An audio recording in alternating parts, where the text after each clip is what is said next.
Mga malalaking personalidad sa likod ng maanumalyang flood control projects dapat makulong. Ayon yan kay Senator Ping Lacson.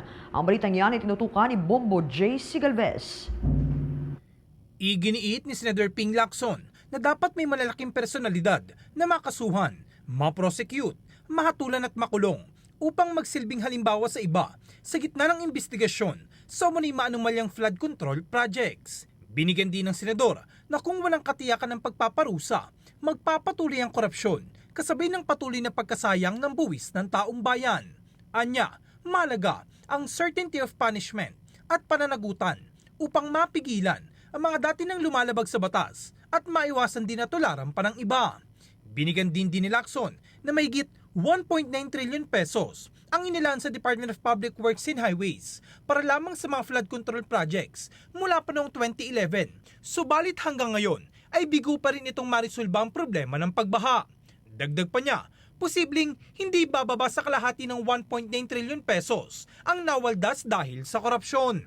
Samantala, una ng kinatigan ni Senador Raffy Tulfo ang banta ng Senate Committee on Finance Chairman na si Senador Win Gatchalian na bigyan ng zero budget ang flood mitigation sa 2026 kung mananatiling substandard ang mga proyekto.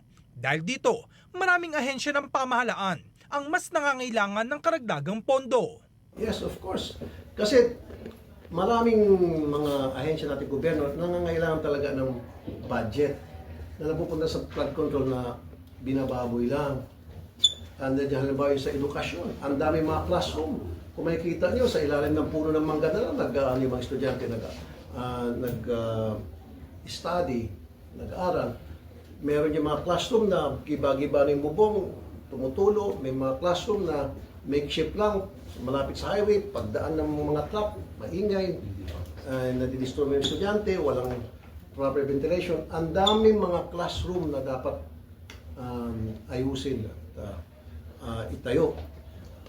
Nasasayang lang doon sa flood control. Dapat yan, doon sa flood control, ibuhos sa edukasyon, ibuhos sa health.